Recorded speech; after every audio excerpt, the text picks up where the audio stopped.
بسم الله الحمد لله والصلاة والسلام على رسول الله وعلى آله وصحبه ومن والاه ما بعد. السلام علیکم و رحمت الله و برکاته. بینندگان عزیز، بارک الله فیکم. در ویدیو گذشته چند مسائلی که تعلق به قربانی داشت اونها رو براتون بیان کردیم و در این ویدیو ان شاء الله چند مسئله مهم است که باید هر کسی که اراده قربانی کرده است باید این مسائل بفهمه و اینا رو به شکل مختصر ان شاء الله براتون بیان میکنیم. شرط اول است که بالا کسی قربانی لازم باشه اون مکلف باشه. مکلف کیه؟ میگن کسی که اول مسلمان باشه، دیم عقل داشته باشه، بالغ باشه، کودک نباشه. و شرط چهارمش این است که اون مقیم باشه. اگرچه در این شرط در بعضیش ائمه اتفاق دارن، در بعضیش اختلاف دارن. یکی از شرط اختلافی این است که در مسئله یعنی کسی که مسافر است، یعنی کسی که از خانه خود بیرون میشه، به سفر میره در حالی که قوت قدرت توانایی داره، مال داره، آیا براش قربانی در اینجا لازم است یا که نه؟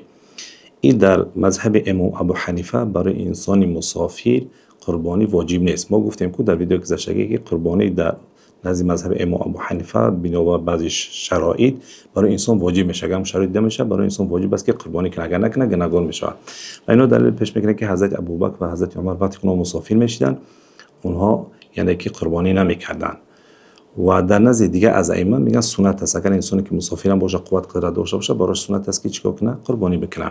و شرط دیگه این است که یک انسان کودک است، حالا بگیم که بالغ نشده است اما مال داره، آیا برای قربانی واجب هست یا که نه؟ در اینجا در مذهب امام ابو حنیفه که در نزد خود امام ابو حنیفه که از شاگردان اینها یعنی خود ابو یوسف هستن، اینها میگن که برای ولی همین انسان لازم است که از پولی بگیره چیکار کنه؟ برای کودک یعنی قربانی کنه. یعنی که اگر کودک هم باشه اما که مال داره قربانی براش واجب است، اما برای ولیش لازم است که از پول خود کودک بگیره قربانی کنه. و در نزد امام محمد و امام ظفر این است که نه، اگر ولیش قربانی میکنه از پول خودش قربانی کنه، از پول کودک قربانی نکنه. این است. و شرط دومش این است که انسان قوت قدرت توانایی قربانی کردن داشته باشه. ائمه اختلاف کردن چه اندازه قدرت اعتبار داره در قربانی کردن. در نزد مذهب امام ابو حنیفه نظرش این است که اگر انسان همون روز قربانی اندازه بگیم که 200 درهم داشته باشه براش قربانی واجب میشه. اندازه نصابی زکات تقریبا 3,500 دلار است. و اگر همون روز داشته باشه، حولا نشته باشه، همون روز هم پیسه یعنی که پول دستش داشته باشه براش قربانی چه میشه؟ در اینجا واجب میشه. و تا گفتگن که اگر انسان پول نداره، بعضی چیزها داره که با اونها ضرورت نداره، خانه دوم داره، ماشین سوم و چهارم پنجم داره، لباسایی که با اون نیاز نداره، بگیم که از چیزهای ظرفات دیگه همه اینا حساب میشه. اگر همون اندازه 3,400 دلار باشه برای انسان چی میشه؟ قربانی واجب است.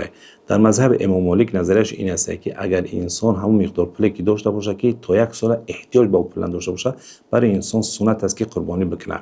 و در مذهب شافعی نظرش این است که اگر انسان همون روز عید و 3 روز بعد ایام تشریق اگر پول داشته باشه بغض از نیازهایی که در این روزها داره زیادتر از پول داشته باشه براش سنت است که قربانی بکنه. و در نزد مذهب امام احمد بن حنبل این است که تا اگر انسان پول نداشته باشه و بتونه قرض بگیره و از خود امید داشته باشه که قرض بده برای انسان لازم چه سنت است که قربانی بکنه.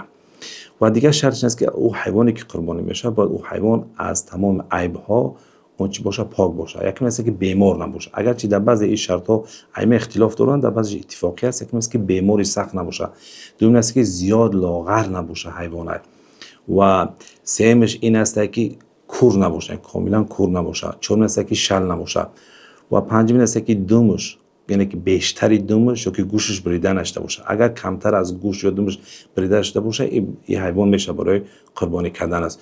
یا که شاخش از بیخ نشکسته باشه، مغز سرش یعنی که اگر از بیخ شکسته باشه که مغز سرش بتو از این حیوان هم در نزد مذهب امام ابو حنیفه قربانی کردنش درست نیست.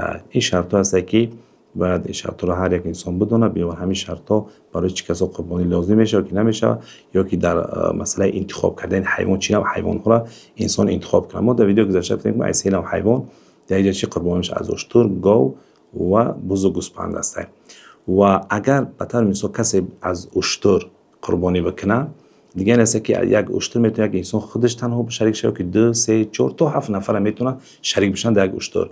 اما شرط است که اشتر از 5 سال بالا باشه. گاو هم خیلی است که در گاو تا 7 نفر میتونه شریک بشه. میتونه که یک انسان خودش یک گاو بگیره، 2 کس بگیره، 3 کس، 4 5، یعنی که اما زیاد از 7 نفر زیادتر نمیشه و شرط است که گاو از 2 ساله زیاد باشه، یعنی که امش از 2 ساله بالا باشه.